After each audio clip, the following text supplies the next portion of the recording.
Olá, sou o Rubens Branco. Vamos falar hoje um pouco sobre declaração de quem faleceu, também conhecida como declaração de espólio do imposto de renda.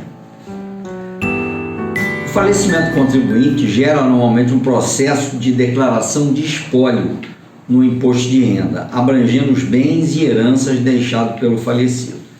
Neste caso, tudo dependerá da partilha dos seus bens, havendo basicamente três situações que vão determinar os formatos da declaração de renda. Quando não há ainda conclusão sobre a partilha dos bens, há conclusão, mas o processo ainda não está finalizado na Receita, e sobre partilha. Então, a primeira informação importante: se o contribuinte falece durante o ano base, no ano seguinte a declaração dele é entregue como se ele ainda estivesse vivo. Só que na declaração entregue, você tem que fazer um tique lá no item onde está escrito declaração de espólio.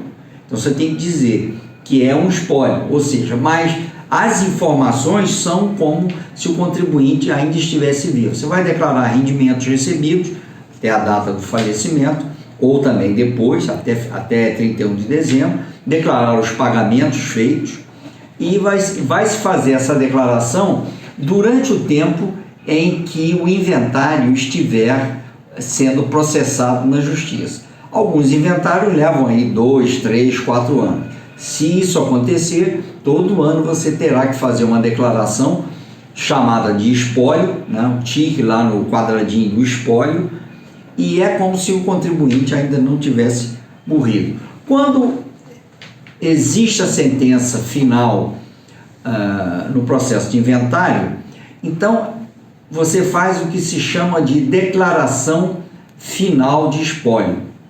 Nessa declaração final você coloca na relação lá de bens e direitos o que foi transferido para as declarações ou para as pessoas que foram herdeiras daquela pessoa que faleceu.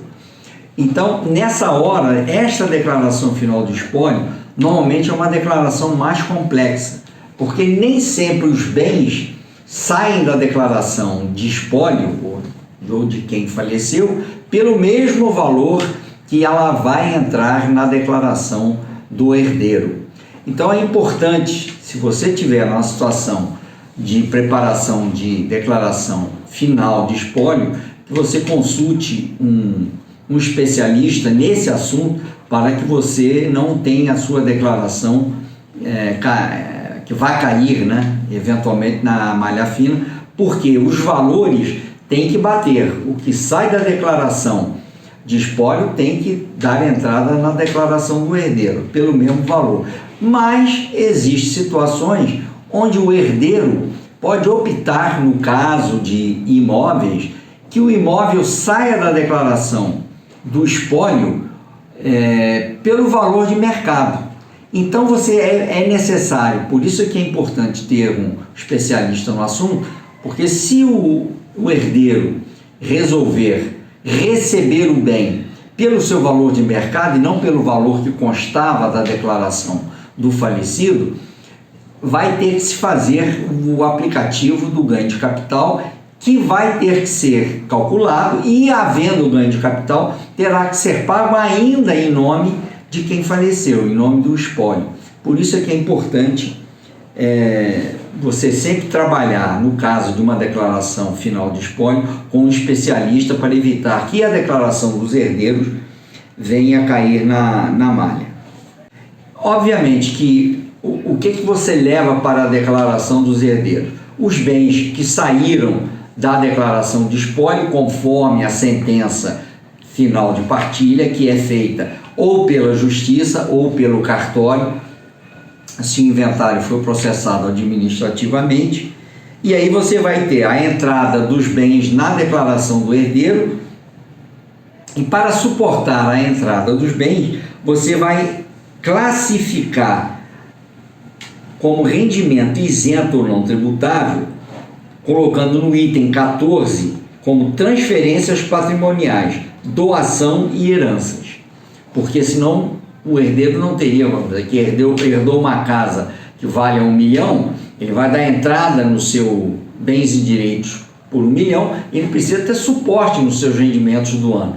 O rendimento vai ser, vamos dizer que o valor é o mesmo, 1 milhão, como rendimentos isentos ou não tributáveis, nesse item 14, transferências patrimoniais, doações e heranças. Muita gente pergunta quando é que você pode, ou quando é que o CPF é baixado. Quando você entrega a declaração final do espólio, este é o momento em que o CPF daquela pessoa vai ser baixado. Então você não consegue baixar o CPF de alguém, por exemplo, só porque mudou para o exterior ou porque parou de entregar a declaração por alguma razão. O CPF só é baixado no caso de falecimento. E existem algumas exceções que você pode eventualmente baixar o CPF se, por exemplo, o seu CPF foi fraudado e alguém está utilizando de maneira fraudulenta o seu CPF. Aí você tem que fazer um requerimento ao delegado da Receita Federal da sua jurisdição onde você entrega, justificar o seu pedido e aí então normalmente a Receita Federal analisa o pedido, baixa aquele número de CPF e lhe dá um novo que você vai poder utilizar sem que o fraudador continue usando o seu nome e o seu número de CPF indevidamente. Caso você entregue uma declaração final de espólio, passe tudo para a declaração dos herdeiros, mas apareça, que isso é comum também aqui no Brasil, apareça um bem que estava em nome do falecido, mas que ninguém sabia, e o bem apareceu, e esse bem tem que ser passado também para os herdeiros, e você vai ter que fazer uma sobrepartilha. Então, fazendo a sobrepartilha, você vai ter que fazer novamente uma declaração final de espólio para passar aquele bem sobrepartilhado. Sobre é porque é em cima dos que já foram partilhados. Então, você vai ter que fazer uma nova declaração final de espólio para passar aquele bem sobrepartilha também para a declaração dos herdeiros, que vão novamente registrar os seus bens e direitos, o bem, e na linha 14 dos rendimentos isentos ou não tributáveis, o valor do bem como herança, transferências patrimoniais, que é doações e heranças. Então é isso aí. A declaração final de espólio é a única que você faz para, vamos dizer, encerrar realmente a vida do contribuinte. E o contribuinte falece num determinado momento, mas até que o processo do seu inventário termine, ele continua vivo para a Receita Federal. Infelizmente, mas é verdade, é isso aí.